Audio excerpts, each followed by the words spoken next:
Hello, എല്ലാവർക്കും നമസ്കാരം. മീമാസ് ടൈമിലേക്ക് എല്ലാവർക്കും ഒരിക്കൽ കൂടി സ്വാഗതം. ഇന്ന് നമുക്ക് 4 മണി പലഹാരമായിട്ടോ അല്ലെങ്കിൽ ബ്രേക്ക്ഫാസ്റ്റുമായിട്ട് ഉപയോഗിക്കാവുന്ന പൊരിച്ച പത്തി ഉണ്ടാക്കിയാലോ. അപ്പോൾ അതിന് വേണ്ടിയിട്ട് ഞാനിവിടെ ഒരു ബോൾ വറുത്ത പച്ചരിപ്പൊടി എടുത്തിട്ടുണ്ട്, 1 ടീസ്പൂൺ റവ, 1 ടീസ്പൂൺ മൈദ. ഇത് മൂന്ന് പൊടിയാണ് ഞാൻ എടുത്തിട്ടുള്ളത്. അതൊക്കെ നമുക്ക് ഒരു പാത്രം അടുത്ത് വെച്ച് അതിലേക്ക് 1.5 ഗ്ലാസ് വെള്ളം തിളപ്പിക്കാൻ വയ്ക്കാം. അതിലേക്ക് 1/4 ടീസ്പൂൺ ഉപ്പും 1 ടീസ്പൂൺ ഓയിലോ അല്ലെങ്കിൽ നെയ്യോ ഇട്ട് കൊടുക്കാം. എന്നിട്ട് തിളച്ച് വരുമ്പോൾ നമുക്ക് ഈ പൊടി അതിലിട്ടൊന്ന് മയപ്പെടുത്തിയെടുക്കണം കേട്ടോ, വാട്ടിയെടുക്കണം.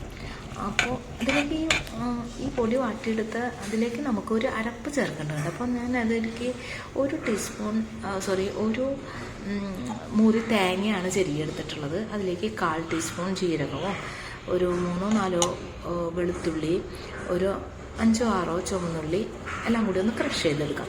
ഈ അരപ്പ് നമുക്ക് ഈ പൊടിയിലേക്ക് ആഡ് ചെയ്തിട്ട് നന്നായിട്ടൊന്ന് കുഴച്ചെടുക്കുമ്പോൾ അതിലേക്കൊരു 1/2 ടീസ്പൂൺ എള്ളും കൂടെ ഞാൻ ചേർത്തിട്ടുണ്ട് കേട്ടോ. നന്നായിട്ട് കുഴക്കണം, നല്ല ചൂട്ടോടെ കുഴക്കണം. കൈ പൊള്ളുന്നുണ്ടെങ്കിൽ ജസ്റ്റ് ഒന്ന് കൈ വെള്ളത്തിൽ മുക്കിയിട്ട് ഒന്നുകൂടി കുഴച്ചെടുക്കാം.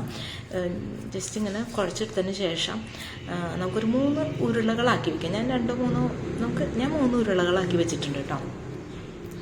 ഇതിൽ ഓരോ ഉരുളയും നമുക്ക് ഒരു കവറിനകത്തേക്ക് ഇട്ടിട്ട് ആട്ടയുടെയോ അല്ലെങ്കിൽ ഓയിലിൻ്റെ കവറുണ്ടെങ്കിൽ അതിലേക്ക് ഇട്ടിട്ട് നമുക്ക് ചപ്പാത്തി റോളിംഗ് പിൻ ഉപയോഗിച്ചിട്ട് ഒന്ന് പരത്തിയെടുക്കാം. അത്യാവശ്യം കട്ടി വേണം കേട്ടോ. എന്നിട്ട് നമ്മളൊരു ഗ്ലാസ് എഡ്ജുള്ളൊരു ഗ്ലാസ് കൊണ്ടാണ് ഞാനിവിടെ മുറിച്ചെടുക്കുന്നത്, കട്ട് ചെയ്തെടുക്കുന്നത്. അപ്പോൾ അത് ഓരോന്നോരോന്ന് നമുക്കത് കട്ട് ചെയ്തെടുക്കാം. അപ്പോൾ ഷേപ്പ് എടുത്തിട്ട് ബാക്കിയുള്ള ഭാഗം ഒന്നും കൂടി നമുക്ക് കുഴച്ചിട്ട് ഒന്നും കൂടി കട്ട് ചെയ്തെടുക്കും. ഇപ്പോൾ നമ്മൾ ഈ കട്ടിയാണ് കേട്ടോ, ഇത്ര കട്ടി വേണം, ഇത്രയും കട്ടി വേണം കേട്ടോ. അപ്പോൾ ഞാനിങ്ങനെ എല്ലാം റെഡിയാക്കി വെച്ചിട്ടുണ്ട്. ഇനി നമുക്കൊരു പാൻ അടുപ്പത്ത് വെച്ച് അതിലേക്ക് കുക്കിംഗ് ഓയിൽ ഒഴിക്കാം. അത് നന്നായി ചൂടാകുമ്പോൾ നമുക്ക് ഓരോ പത്തിക്ക് നമുക്കിതിൽ ചുട്ടെടുക്കാം. ഒരു ബ്രൗൺ കളറ്, ഏകദേശം ബ്രൗൺ കളറാകുമ്പോൾ നമുക്കത് മറിച്ചിടാം. അങ്ങനെ ഓരോന്ന് നമുക്ക് വേവിച്ചെടുക്കാം കേട്ടോ. അപ്പോൾ ആയിട്ടുണ്ട്, ഞാനത് മറിച്ചിട്ടു. 2 ഭാഗം ഒരേ കളറായിട്ടുണ്ട്. നല്ല പത്തിരി റെഡി ആയിട്ടുണ്ട് കേട്ടോ.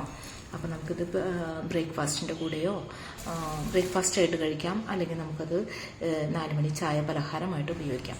അപ്പോൾ താങ്ക്സ്.